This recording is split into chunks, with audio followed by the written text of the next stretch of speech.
Bodhicitta, the starting point of the Mahayana journey introduction in the vast and diverse landscape of Buddhist philosophy, practice, and devotion.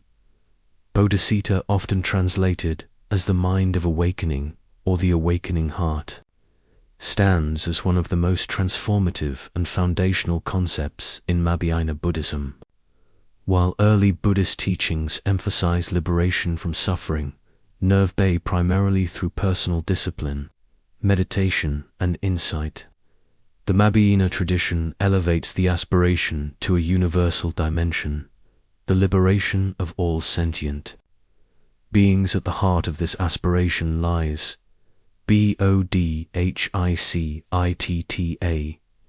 To speak of Bodhicitta is to speak of the very spirit of the Mahayana path. It is the initial spark that lights the Bodhisattva's journey, the compass that orients practice, and the sustaining force that prevents compassion from drying into mere idealism. This essay seeks to explore Bodhicitta in depth, examining its nature, classifications, methods of cultivation, scriptural foundations, and its profound role as the seed from which Buddhahood itself flowers. The meaning of Bodhicitta, Sanskrit. Term Bodhi means awakening or enlightenment, and Chitta means mind or heart. Together, Bodhicitta literally means the mind of awakening. Yet, this phrase encapsulates both an aspiration and an activity. Aspiration, Bodhicitta Prandana Bodhicitta, the heartfelt wish to attain enlightenment, not for oneself alone, but for the sake of all sentient beings. Engaged Bodhicitta, Prasna Bodhicitta, the active commitment to walk the Bodhisattva path, practicing generosity, morality, patience, energy, meditation, and wisdom, the 6 prompts, so that this aspiration can be realized. In this sense, Bodhicitta is both a seed and a path. It is not only a state of mind, but a dynamic force shaping one's entire worldview and conduct. To generate Bodhicitta is to reorient the center of one's existence from the self to the collective welfare of all beings. Scriptural foundations, Mahayana scrolls, are replete with praises for Bodhicitta. The Aveta Saka, scroll-flower ornament, Scripture describes it as the seed, the moisture, and the ground of Buddhahood. The Bodhisattva Bhimi outlines stages of Bodhisattva practice, beginning with the arising of Bodhicitta. Antideva S. Bodhikaravatara, Guide to the Bodhisattva's Way of Life, perhaps the most influential manual on the subject, declares, Bodhicitta is the elixir of life, born to end death in the world.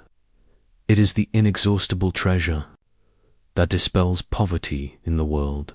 In these texts, Bodhicitta is not treated as an optional ornament to practice, but as the essential condition for the Mahayana path. Without Bodhicitta, there may be progress in concentration, ethics, and wisdom, but the Mahayana vision of universal liberation cannot be actualized. The twofold nature of Bodhicitta. Aona masters often distinguish between relative and ultimate. Bodhicitta, relative Bodhicitta. This refers to the altruistic intention to attain Buddhahood for the benefit of all beings. It includes both aspiration and engagement. It is relative because it functions within the conventional world of duality, self and other, suffering and liberation, ignorance and wisdom. Ultimate Bodhicitta. This refers to the direct realization of the nature of reality, need or emptiness. It is the wisdom that perceives that all phenomena are empty of inherent existence. This insight uproots ignorance, the fundamental cause of suffering. The two are inseparable, like two wings of a bird. Compassion without wisdom risks becoming entangled in sentimentalism, while wisdom without compassion risks becoming detached and cold. Bodhicitta integrates the two into a harmonious whole, Methods of cultivating Bodhicitta. Generating genuine Bodhicitta is not easy, for it requires a radical transformation of perspective. Mahayana traditions present various methods to cultivate it. The sevenfold cause and effect method, rooted in the teachings of Bodhicitta and earlier Indian masters. This method encourages practitioners to recognize all beings as one's mother in past lives, remember their kindness, wish to repay their kindness, develop love for them, develop compassion for their suffering, develop the altruistic intention to relieve them of suffering. Finally, generate the aspiration for Buddhahood to help them fully. The method of exchanging self and others, championed by Untadeva, this method trains the practitioner to exchange self-centered attitudes with concern for others. It employs practices like Tonglen sending and taking, where one taking in the suffering of others on the in-breath and giving happiness and virtue on the out-breath. Meditation on equality. Practitioners reflect on how all beings equally desire happiness and wish to avoid suffering, thereby leveling distinctions of friend, enemy, and stranger. These practices rewire the mind, transforming selfish habits into a deep, spontaneous altruism. Bodhicitta as the beginning of the Bodhisattva. Patha arising of Bodhicitta is described as the true birth of a Bodhisattva.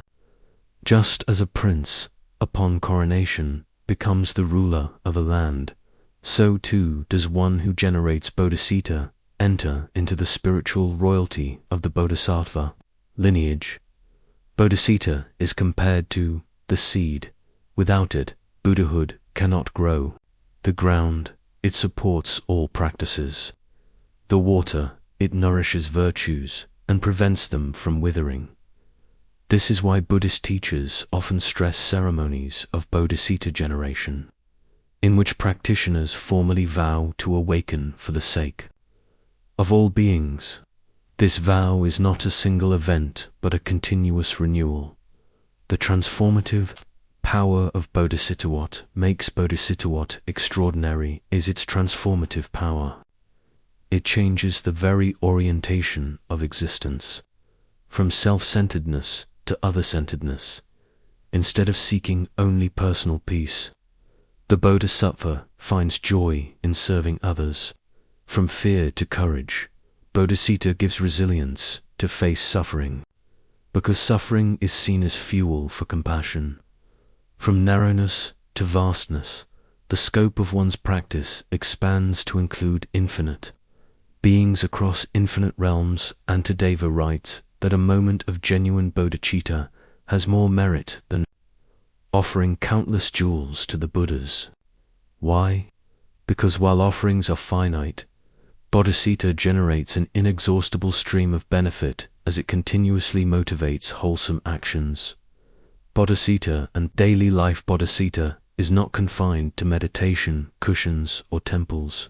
It is meant to permeate daily life. Every interaction can be an opportunity to deepen it.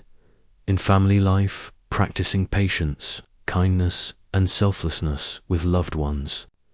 In work life, viewing one's labor as a contribution to collective well-being rather than mere personal gain. In society, engaging in compassionate action, from volunteering to social justice, with the motivation of benefiting beings. In this way, Bodhicitta serves as a unifying thread, weaving together meditation, ethics, study, and service into a coherent path. Challenges in cultivating Bodhicitta. Despite its beauty, cultivating Bodhicitta is difficult. The ego resists dissolution. Anger, jealousy, and attachment arise. At times, altruism may feel forced or insincere. Mahayana teachers emphasize patience with oneself. Bodhicitta grows gradually, like a seedling, through consistent watering, with mindfulness and compassion. Furthermore, Bodhicitta is not a static state. It waxes and wanes depending on circumstances. Therefore, practitioners are encouraged to renew it daily, often through recitation of prayers such as, "May all sentient beings have happiness and the causes of happiness. May they be free from suffering and the causes of suffering. May they never be separated from the sacred joy beyond sorrow. May they dwell in equanimity, free from attachment and aversion." Bodhicitta and ultimate liberation from the perspective of ultimate truth. Bodhicitta is itself enlightenment. Why? Because, in its ultimate form, Bodhicitta is the direct realization of emptiness, inseparable from great compassion. Thus, cultivating Bodhicitta is not merely a preliminary but the path itself. The Buddha's enlightenment is said to have been fueled by his Bodhicitta generated countless eons ago. Every action, meditation, and sacrifice he performed across lifetimes was sustained by that initial vow.